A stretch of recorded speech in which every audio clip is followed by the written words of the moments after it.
Au début de l'histoire, 3 amis nous sont présentés, Rocky, Alex et Moni. Ils subsistent en cambriolant des maisons dans le Colorado et sont devenus, avec le temps, des voleurs particulièrement habiles. Un jour, Moni reçoit une information de son receleur concernant un homme vivant seul dans un quartier calme et délabré de la ville. Il s'agit d'un ancien soldat à la retraite qui a perdu la vue pendant la guerre en Syrie. Des années plus tôt, sa fille unique a été tuée dans un accident de voiture causé par un groupe de jeunes filles riches. Pour clore l'affaire, les familles ont versé au soldat la somme d'1 million de dollars. En apprenant cela, les 3 amis décident de s'introduire chez lui pour dérober cet argent.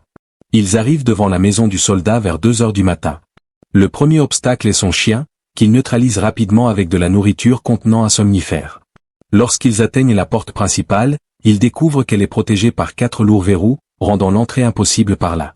La porte latérale est également verrouillée et les fenêtres sont protégées par des barreaux de fer. Finalement, ils repèrent une petite lucarne qui n'est couverte que par du verre. Rocky décide de s'y faufiler pour ouvrir la porte de l'intérieur. Elle brise discrètement la vitre, déverrouille la fenêtre et se glisse dans la maison. À l'instant où la fenêtre s'ouvre, le système de sécurité se déclenche et un compte à rebours de 30 secondes retentit. Grâce à une télécommande fournie par Alex, Rocky trouve rapidement le panneau de contrôle et coupe l'alarme juste à temps. Elle déverrouille ensuite la porte latérale pour laisser entrer Alex et Moni. Pour ne pas faire de bruit, ils retirent tous les 3 leurs chaussures et se séparent pour fouiller la maison. Pendant ce temps, Moni se dirige vers la chambre du soldat avec l'intention de l'endormir au chloroforme.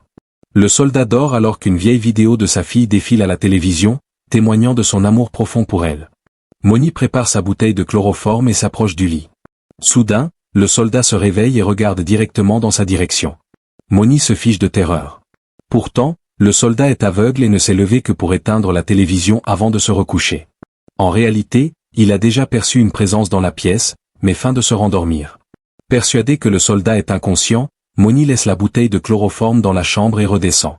Il assure avec confiance à Rocky et Alex qu'il n'y a plus rien à craindre. Il fouille la maison de fond en comble mais ne trouve aucun coffre-fort. Le seul endroit restant est le sous-sol, dont la porte est verrouillée. Il suppose que l'argent y est caché. Moni tente d'abord de forcer la serrure à la main, mais devant la résistance du verrou, il sort une arme à feu. Cela inquiète immédiatement Alex, car ils n'ont jamais utilisé d'armes lors de leur précédent cambriolage. Mal à l'aise, Alex annonce à Rocky qu'il s'en va, mais celle-ci refuse de le suivre. Moni fixe une bouteille au canon du pistolet pour étouffer le bruit et tire dans la serrure. Malgré le silencieux improvisé, Alex panique et quitte la maison. Au moment où Moni ouvre la porte du sous-sol, le soldat surgit. Ignorant combien d'intrus se trouvent chez lui, il demande qui est là.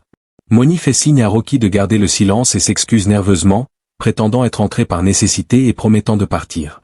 Alors que le soldat s'approche lentement, Moni lève son arme et lui ordonne de s'arrêter. Dès que le soldat entend le clic de la détente, il réalise que l'intrus est armé.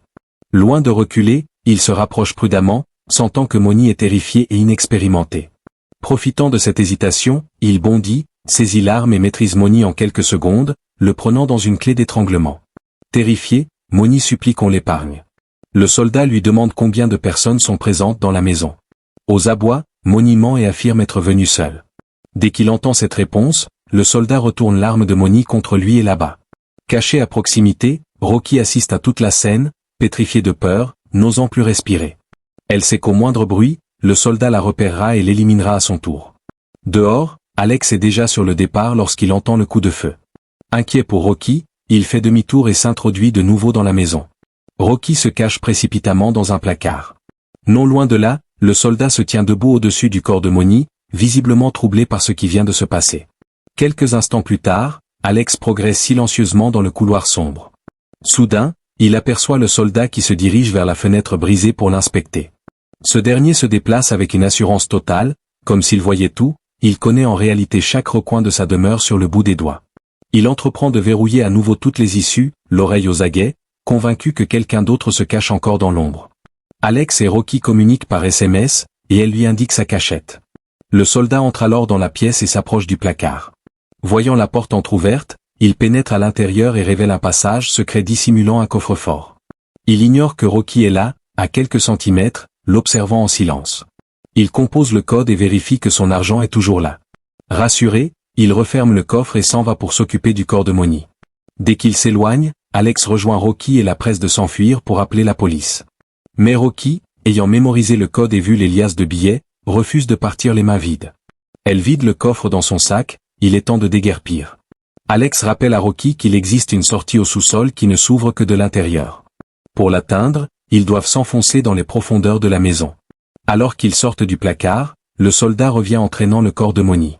Alex fait accidentellement un léger bruit, ce qui fige instantanément le vieil homme. Soudain, le téléphone de Moni se met à sonner, le soldat fait feu immédiatement vers la source du bruit. Toujours en alerte maximale, il traîne le cadavre dans une autre pièce, laissant le champ libre à Alex et Rocky pour descendre à la cave. Dans l'obscurité totale du sous-sol, ils s'éclairent avec leur téléphone.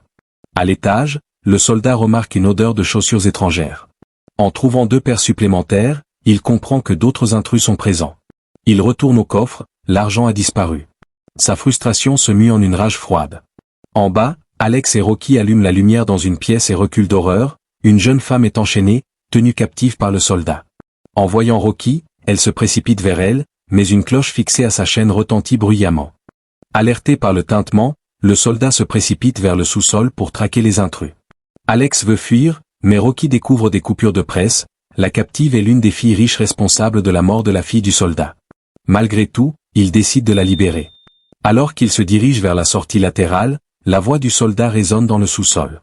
Alex déverrouille la porte, mais le soldat les attend déjà de l'autre côté, arme au poing. Il hurle de terreur. Le soldat tire, une balle frôle l'oreille d'Alex, une autre fracasse le téléphone de Rocky, mais la 3e frappe la captive qui meurt sur le coup. Réalisant qu'il vient de tuer sa prisonnière, le soldat s'effondre de douleur. Reprenant ses esprits, il verrouille la sortie et coupe l'électricité, plongeant le sous-sol dans le noir complet. Pour lui, cela ne change rien, il connaît chaque angle de la pièce. Désormais, il n'a plus qu'à écouter le plus petit souffle pour faire feu. Dans l'obscurité, Alex et Rocky sont séparés, progressant avec une lenteur extrême pour ne pas trahir leur position. Chaque objet effleuré devient une sentence de mort potentielle, déclenchant immédiatement les tirs du soldat. Par chance, les étagères et les casiers de stockage du sous-sol servent de boucliers improvisés, absorbant les balles destinées aux 2 intrus. À un moment critique, Rocky manque de percuter le soldat de plein fouet, mais Alex crée une diversion sonore à l'autre bout de la pièce. Le vieil homme fait feu vers Alex, laissant à Rocky le temps de se figer et de rester invisible. Alex continue de tâtonner dans le noir à la recherche d'une issue. Soudain, le soldat le saisit à travers une étagère et presse la détente. Un clic retentit, le chargeur est vide. Dans un accès de rage, le soldat se jette sur Alex pour l'étrangler, mais ce dernier parvient à renverser une étagère entière sur lui. Profitant de ce répit, Alex attrape Rocky et il se rue à l'étage. Mais leur calvaire est loin d'être fini, le chien du soldat s'est réveillé et patrouille désormais dans la maison. Alex décide de rester immobile pour ne pas provoquer l'animal et ordonne à Rocky d'aller ouvrir la grille. Cependant, le soldat atteint le rez-de-chaussée et tente de forcer le passage. Acculé, il se réfugie dans une chambre à l'étage, pour s'apercevoir qu'elle n'a aucune autre issue. Rocky tente de s'engouffrer dans un conduit de ventilation pendant qu'Alex bloque la porte de tout son poids. Le soldat, qui a récupéré une autre arme sous son lit, finit par défoncer la porte. Alex recule et bascule par la fenêtre, atterrissant lourdement sur une verrière fragile.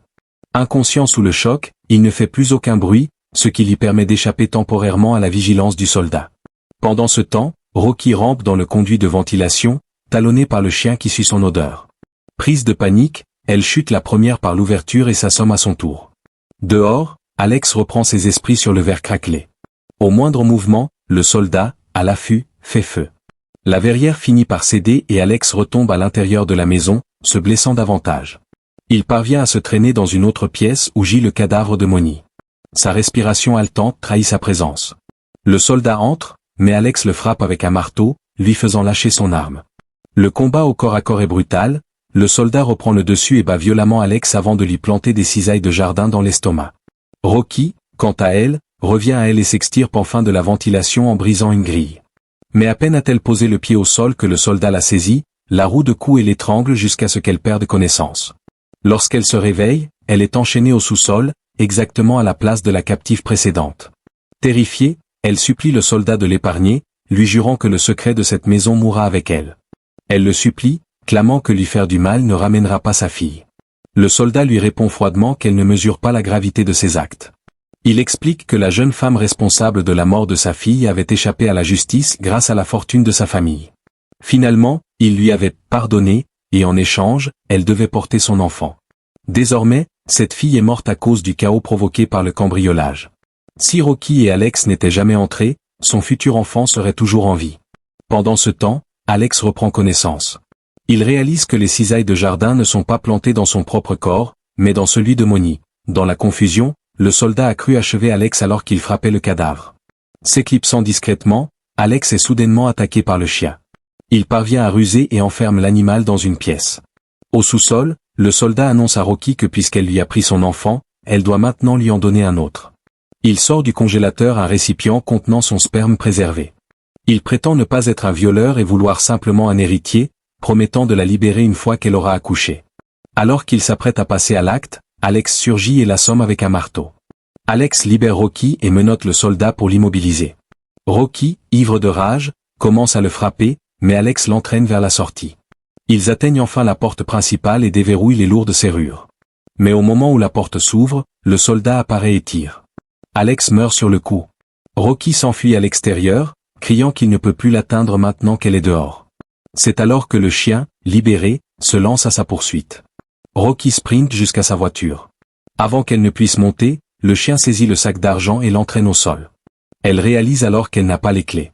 Désespérée, elle attire le chien dans le coffre et parvient, après une lutte acharnée, à l'y enfermer. Elle récupère le sac, mais le soldat surgit derrière elle et l'assomme. Il traîne Rocky de nouveau à l'intérieur de la maison et verrouille tout. Alors qu'elle perd presque espoir, Rocky remarque la télécommande du système de sécurité.